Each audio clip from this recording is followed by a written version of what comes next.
Bonjour à tous. Nous sommes contents de vous rejoindre, que vous nous avez rejoints pour ce deuxième webinaire pour le Centre de scénologie de la clinique d'Axiom et des Pays d'Aix. Aujourd'hui, on va aborder le problème des données actualisées sur les tumeurs phyllodes. Donc, les tumeurs phyllodes sont des maladies rares. Beaucoup de publications, essentiellement, qui sont des publications rétrospectives. Pas de recommandations très claires, mais au cours de ce que nous allons voir, on y arrive quand même à s'y retrouver, à tirer des conclusions assez plus claires pour pouvoir orienter la prise en charge. C'est des tumeurs donc fibroépithéliales, donc qui ont une composante épithéliale glandulaire et conjonctive. Elles peuvent revêtir en fait trois formes. Donc elles peuvent être bénignes, elles peuvent être borderline et elles peuvent être malignes. Les formes malignes sont à peu près 30% des tumeurs phyllodes, avec un risque métastatique aux environs de 10 à 26% des cas. Le diagnostic, on va l'aborder d'abord le diagnostic clinique. Donc, c'est des lésions qui sont des masses du sein. Elles sont fermes, mobiles à la palpation. Ça peut adhérer au tissu lorsqu'elles sont volumineuses. Pour les formes évoluées, on peut voir des ulcérations au niveau cutané, avec une notion de croissance rapide qui est un élément prépondérant pour le diagnostic clinique. Rarement, on peut avoir des écoulements mamelonnaires qui sont dus donc à l'obstruction des canaux et la dilatation de ces canaux, donc on appelle une ectasie canalaire. Et on peut également voir des rétractions du mamelon. Au niveau radiologique, la mammographie nous aide également à nous orienter. Notamment, cette mammographie est faite dans des seins, ces patients présentent souvent des seins qui sont très denses, ce qu'on appelle BIRAD 3 et 4, d'où l'importance de la mammographie numérique. Donc, elle va les définir comme un surcroît d'opacité, qui sont souvent arrondis, ovulaires. Les contours sont polylobés. Ils sont souvent indissociables du parenchyme adjacent, avec parfois un aspect flou des bords sur des lésions en fait à fort risque. Chez les tumeurs plus agressives, on peut voir en fait les bords flous. Les micro-réceptions ne sont pas très décrites pour ce genre de lésions. L'échographie, c'est des masses qui sont ovalaires, à grand axe horizontal, parallèles au plan cutané. Les contours sont souvent polycycliques. On peut avoir un contenu hétérogène avec plusieurs kystes, donc une kystisation de la lésion, un aspect de logette. Lorsqu'on fait le Doppler de ces lésions, on va avoir en fait une vascularisation périphérique qui est avec une vascularisation qui reste harmonieuse, par contre un index de résistance très élevé. L'IRM a peu de place dans les tumeurs phyllodes, mais peut nous aider dans cas de suspicion de forte malignité. Notamment, on peut retrouver un effet washout, comme on voit dans les cancers du sein, de lésions qui peut nous apporter un risque, enfin, nous apporter un élément supplémentaire pour le risque de malignité. Le diagnostic histologique, je ne vais pas m'étendre car le Dr Neumann avec moi va aborder le sujet, mais reste la vraie problématique du diagnostic de ces tumeurs. Généralement, elle se fait par micro-macrobiopsie. On préfère la macrobiopsie, bien évidemment, parce que plus on a du matériel, plus facile c'est pour l'ANAPAD d'échantillonner et de travailler dessus. En cas de doute, on peut être amené à faire une deuxième biopsie, voire une biopsie chirurgicale pour avoir plus d'éléments et de matière. La prise en charge de ces lésions sont essentiellement chirurgicales. En parlant de chirurgie, en fait, l'objectif essentiel, c'est ce qu'on appelle les marges. Les marges, c'est la bordure à respecter pour qu'on soit content et diminuer vraiment le risque de récidive, avoir l'impression de guérir ces patients. Il y a beaucoup d'études, en fait, mais souvent rétrospectives sur les marges. Et notamment pour les tumeurs borderline malignes, on peut définir ces études qui définissent les marges jusqu'au contact de l'encre. Frédéric va peut-être revenir dessus. Ou lorsqu'on a des tumeurs qui sont supérieures à 1 cm. Et on parle donc de marge positive lorsque les tumeurs touchent l'encre ou alors qu'elles restent inférieures à 1 cm. On peut aussi définir ce critère de marge proche pour les tumeurs entre 0 et 5 mm. Les recommandations sur la NCCN, qui sont le groupe américain, recommandent en fait d'avoir des marges toujours à 1 cm pour les lésions des tumeurs phyllodes borderline ou malignes. Et par contre, il signifie bien que si les marges sont plus de 1 cm, la mastectomie n'apporte pas plus de nécessité, n'est pas plus nécessaire parce qu'elle n'apporte pas plus de bénéfices en termes de survie globale. Donc, ça reste à discuter en fonction. Pour le groupe sarcome, ils sont limités à 3 mm de marge. On définit donc une marge saine lorsqu'on a plus de 3 mm de la lésion initiale. Au niveau de nomogramme de Singapour, qui nous permet en fait de définir les marges, on va définir les marges négatives lorsqu'il y a l'absence de tumeur sur l'encre. Le but des marges nous permet en fait de définir la prise en charge. Donc, en ce qui concerne en fait les études qui sont intéressées sur les marges chirurgicales et les récidives, avec des résultats très hétérogènes. Pour les tumeurs phyllodes bénignes ou borderline, on n'a pas d'association entre les marges positives et les récidives locales. En gros, même quand la marge était positive ou si on avait pris plus d'1 centimètre, il n'y a pas plus de récidive dans l'un ou de l'autre groupe. Par contre, pour les tumeurs malignes, on a nettement un taux de récidive plus élevé lorsqu'on avait des marges de contact à la lésion. Et si on avait donc une récidive sur ces lésions, la reprise chirurgicale donc, ne diminue pas le taux de récidive locale en cas de tumeur bénigne. Par contre, pour les tumeurs borderline et malignes, la reprise chirurgicale diminue le taux de récidive locale et maligne.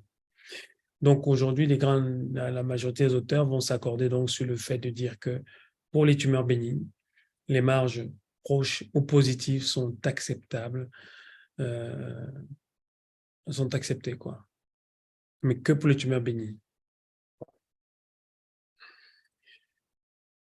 Alors, en ce qui concerne l'association entre la chirurgie et les récidives locales, en fait, pour les tumeurs bénignes, il n'y a pas d'association entre le type de chirurgie, qu'on fasse une mastectomie, un traitement conservateur et le risque de récidive locale. Pour les tumeurs malignes borderline, il a été intéressant de voir que le taux de récidive locale est plus élevé chez les patients à qui on va faire un traitement conservateur. Mais au niveau de la suivi globale, il n'y a pas de différence. Alors, les auteurs ont conclu à une chirurgie conservatrice possible pour toutes les tumeurs phyllodes, avec un risque de récidive locale plus élevé en cas de tumeur borderline ou maligne. Donc, le but pour les tumeurs malignes, comme on l'a vu tout à l'heure, c'est d'avoir des marges qui restent saines, enfin à distance de marge. S'il y avait une récidive locale, pour les récidives des tumeurs borderline ou malignes, si on devait repérer les patients, il faudrait donc forcément s'attendre, enfin, se faire le nécessaire pour que nous soyons en berge saine, c'est-à-dire que les marges soient saines. Ceci, évidemment, ne diminue pas la survie. Mais on a noté que chez ces patientes, si on faisait la mastectomie, on n'avait pas de deuxième récidive. Donc, ce qui permet aux auteurs de conclure qu'en cas de récidive locale, une chirurgie conservatrice ou mastectomie peut être discutée. Le but, c'est d'être à distance des marges soit négatives. Voilà. Et quel que soit le grade de la lésion. Même s'il s'agit d'une tumeur phylloide bénigne, évidemment. Alors, l'envahissement ganglionnaire. Alors, il a été estimé à peu près à 2,2%, donc très, très faible, surtout que pour les lésions, évidemment, malignes, essentiellement. Alors, les recommandations, on ne recommande pas donc la recherche du ganglion sentinelle ni de curage ganglionnaire en cas de tumeur phylloide, du fait de ces métastases très, très rares. Donc, il est recommandé de ne pas faire de prélèvement du ganglion. Bien évidemment, si on a un ganglion suspect, très volumineux, alors la biopsie de ce ganglion peut se discuter et permet aussi l'ablation de la lésion locale, ce qui permet le contrôle local de la maladie. Doit-on les irradier? Alors là encore, ça a été évalué. On a remarqué que la radiothérapie diminue le risque des récidives locales en cas de tumeur phylloide borderline ou maligne. Bien évidemment, sur les tumeurs phyllodes bénignes, il n'y a aucun intérêt à la radiothérapie. Il a été également montré un bénéfice de la radiothérapie chez les patients jeunes de moins de 45 ans, surtout lorsque les tumeurs étaient de plus de 5 cm. Par contre, la radiothérapie n'apporte aucun bénéfice en termes de survie globale. Ça reste que la survie sans récidive. Donc, il est recommandé pour la radiothérapie adjuvante et pour être discuté dans certains cas. ou des tumeurs borderline malignes, surtout si les tumeurs sont plus de 5 cm chez les patients de moins de 45 ans. Et surtout en cas de chirurgie conservatrice ou si les berges sont proches, même après une mastectomie. Et également, ça peut exister en cas de récidive. La chimiothérapie. Évidemment, la chimiothérapie a très peu de bénéfices en termes de survie sans récidive ou sans sur la survie globale. En fait, elle n'agit pas sur elle n'a pas de bénéfice en fait sur la récidive. Donc, elle n'est pas recommandée, mais peut être une option pour diminuer le volume tumoral en cas de lésion très importante avec un envahissement de parois. Si on devait la faire, il y a les médicaments retenus en chimiothérapie sont donc les agents alkylants et les phosphamides essentiellement. L'hormonothérapie.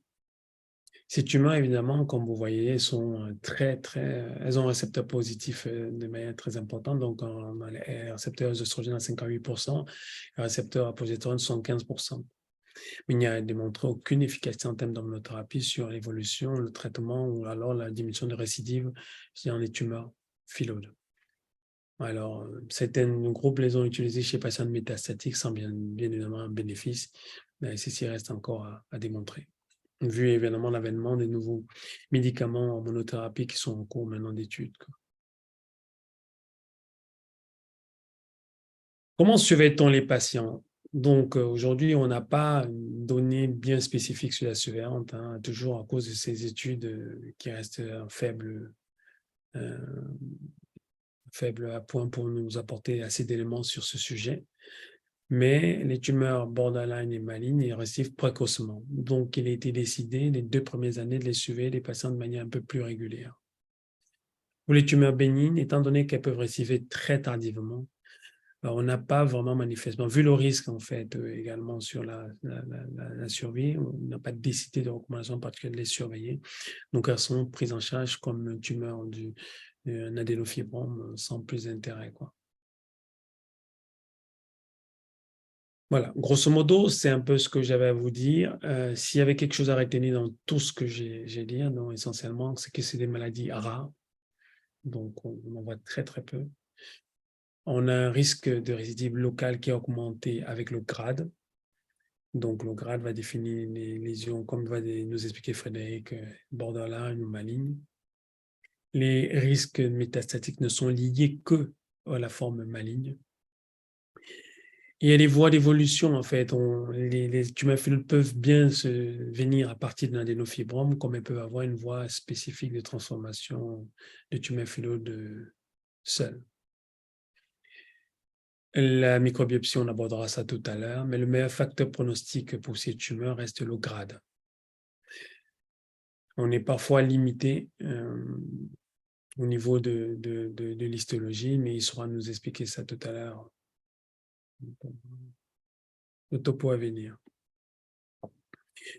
Pour le traitement leucogénéral doit être optimal. Donc, on doit vraiment se donner les moyens de toujours être au minimum à enlever la tumeur et avoir des marges saines. Donc, la chirurgie reste la première indication de la prise en charge. Pour les formes bénignes, il n'y a pas de reprise chirurgicale si on a des marges positives. Par contre, en ce qui concerne les tumeurs borderline malignes, il faut faire tout pour avoir minimum 3 mm, si on en croit le groupe français SACOM, ou aller à 1 cm comme on voit en général. Donc, entre 3 et 1 cm, ça reste acceptable.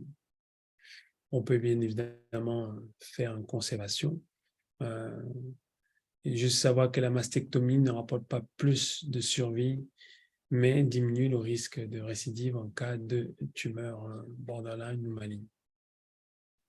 En ce qui concerne la chirurgie des récidives, en cas de récidive, on est tous, ce qui est d'accord, c'est de rester en marge saine. Donc, les marges doivent être négatives pour toutes ces chirurgies. Évidemment, pas d'exploration ganglionnaire pour les tumeurs phyllodes. La radiothérapie se discutera au cas par cas et la chimiothérapie adjuvante sera discutée exceptionnellement, comme dans les cas où on a des grands envahissements assez diffus, pour essayer de permettre le contrôle local chirurgical en diminuant le volume de la tumeur. pas d'indication de l'hormonothérapie, et une surveillance rapprochée les 2 premières années pour les tumeurs borderline et malignes. Alors, bonsoir à tous. Alors, donc, au niveau du diagnostic histologique, voilà. Voilà, la tumeur phyloïde, c'est une tumeur biphasique, épithéliale et stromale. Alors, seul le contingent stromal est néoplasique. La partie épithéliale ne l'est pas. Donc, c'est moins de 20% des tumeurs mammaires. Comme a dit Hilaire, donc, il y a 3 groupes. Donc, il y a les tumeurs phyloïdes bénignes, les tumeurs phyloïdes borderline et les malignes. En tant qu'anapathe, on est souvent confronté au problème du diagnostic différentiel avec le fibroadénome. Alors, il y a différents critères détaillés par l'OMS pour pouvoir au mieux classer ce type de tumeur. Les clés du diagnostic donc, sont les marges, l'aspect des limites de la tumeur, la cellularité du stroma, les atypies dans le stroma, l'activité mitotique, un aspect de prépondérance du stroma sur les structures épithéliales, éventuellement la présence d'éléments sarcomateux hétérologues, c'est-à-dire d'un autre type de sarcome. Donc voilà, en fonction de ces différents critères, on les combine et on arrive au diagnostic. Alors, les tumeurs phyloïdes sont classées selon le système de la TNM aussi, mais ce n'est pas le système de la TNM du sein. On utilise une TNM sarcome pour les extrémités et le tronc. Voilà, donc T1 jusqu'à 5 cm, T2 de 5 à 10, T3 de 10 à 15, T4 plus que 15. Alors voilà, ici c'est un fibroadénome, donc on voit que la lésion est bien limitée et elle donne un aspect un petit peu harmonieux entre le contingent épithélial, donc les fentes foncées, et le contingent stromal, voilà, tout ce qui est rose. C'est homogène, il n'y a pas de territoire hypercellulaire. Voilà ce qu'on peut dire sur cette image. Alors, à droite, il y a une tumeur phyloïde. On a plus souvent des aspects foliacés, d'où le nom de la lésion. À gauche, c'est une tumeur, c'est un fibroadénome. Donc, bon, vous voyez là sur cette photo que c'est des fois assez difficile. Et de toute façon, toutes les clés du diagnostic ne sont pas sur ces 2 images, hein. Il faut prendre tous les critères. Alors, ici, on a une tumeur phyloïde bénigne. Et donc, on se rend compte qu'autour des structures épithéliales, il y a une augmentation de la densité du stroma. Je ne peux pas montrer avec la flèche, mais Attends. Je crois que je l'avais vu. Bon, donc autour des structures glandulaires épithéliales, on voit que le stroma est un petit peu plus dense. Donc ça, c'est quelque chose qui attire l'œil et qui fait voilà, un peu tirer la sonnette d'alarme pour entrer dans ce spectre de lésion. Ici, à l'autre extrémité du spectre, on a là une tumeur phyloïde maligne. On voit que le contingent stromal est très, très dense. Il y a des atypies cytonucléaires. Et surtout, sur la droite de la photo, on voit que ça commence à infiltrer le tissu adipeux. Et donc, ça rejoint l'aspect mammographique qu'il est détaillé avec des limites floues. Donc, ça, c'est la traduction histologique de cet aspect-là. Voilà, ici, à plus fort grossissement, l'aspect hypercellulaire sous l'épithélium, qui est ce dernier temps normal. Voilà, les flèches blanches du haut montrent des atypies cytonucléaires du contingent stromal. Sur la droite, c'est plutôt l'aspect stromal uniquement sans structure glandulaire qui fait qui va dans le sens du diagnostic de tumeur phyloïde. Là, celle-ci, elle serait au minimum borderline. Voilà, alors là, une tumeur phyloïde maligne. Quand on n'a que des territoires conjonctifs comme ça, sans structure glandulaire, là, on est dans le cas de la tumeur phyloïde maligne. On peut même parfois avoir du mal à porter le diagnostic de tumeur phyloïde, c'est-à-dire qu'il il nous faut quand même quelques structures épithéliales dans un coin de la lésion pour pouvoir poser ce diagnostic. Sinon, on sera dans un cadre de sarcome indifférencié. Voilà un contingent sarcomateux hétérologue. La flèche noire montre en effet un contingent chondrosarcomateux, voilà, du cartilage malin. Voilà, alors ici sur une biopsie, on voit les flèches montrent, on est content d'avoir ça sur la biopsie, l'hypercellularité du stroma sous l'épithélium. Mais on se rend bien compte, si on regarde la partie droite de la photo, que voilà, c'est hétérogène comme distribution et que si la biopsie porte uniquement sur la partie droite, là, on aura du mal à faire le diagnostic sur une biopsie. On va se contenter du diagnostic de fibroadénome en mettant quelques BM bémol peut-être. Et voilà, et là, le diagnostic sera fait sur biopsie chirurgicale ou sur pièce opératoire. Voilà ce que j'avais à vous dire sur le versant histologique. Ah oui, il y avait aussi, tu parlais des marges avant. Alors, nous, ce qu'on fait, bon là, on ne s'en rend pas compte sur cette diapo, je pensais qu'on le voyait. Quand on a la pièce opératoire, avant de commencer à la couper, à la techniquer, à l'échantillonner, on l'encre entièrement. Et donc, après, on coupe. Donc, ça nous permet de faire la différence entre le trait de coupe du chirurgien et donc, sur lequel il y aura de l'encre, et le trait de coupe fait au labo ou en extempo, sur lequel il n'y aura pas d'encre. Voilà. Et donc, ça nous permet de mesurer précisément la taille de la berge.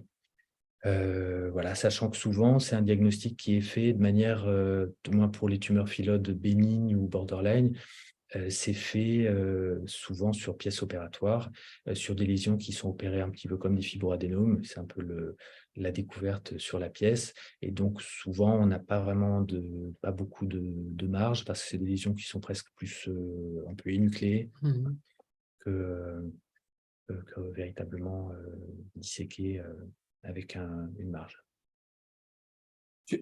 Je vais prendre, juste rajouter une question, Frédéric. Tu pourrais nous reparler de la subtilité entre borderline et parce que c'est là où en fait si Ouais, tu on va remettre le tableau de l'OMS. Alors, nous, on n'a pas tellement finalement, borderline, c'est pas tellement difficile de faire un diagnostic de tumeur borderline. Là où c'est difficile, c'est entre le fibroadénome et la tumeur phylode bénigne. Après, de l'autre côté du spectre, on a la tumeur phylode maligne. Là, c'est pas tellement difficile non plus de faire ce type de diagnostic parce qu'il y a des critères de densité cellulaire, d'atypie, de mitose, d'infiltration qui sont présents. Et donc, finalement, la tumeur borderline, eh ben, c'est quand elle est ni bénigne ni maligne, on arrive au diagnostic de borderline. C'est un petit peu un diagnostic d'exclusion entre les deux. Voilà, mais c'est pas un diagnostic facile en anapath, hein, parce que par disons, argument de fréquence, on est plutôt entre le fibroadénome qui lui est très fréquent et la tumeur phyllodes bénigne qui est la plus fréquente des tumeurs phyllodes. Donc c'est surtout entre ces deux-là qu'on a un petit peu de difficulté parfois. Voilà. Je pense qu'avec ça, on a essayé de synthétiser les données que nous avons actuelles sur la prise en charge des tumeurs phyllodes et les difficultés histologiques et surtout les rendre simples et pour une prise en charge pour une maladie aussi rare. On espère qu'on vous a apporté quelques éléments de réponse et surtout, on va répondre à vos questions s'il y a des questions dans la salle, enfin dans l'assemblée.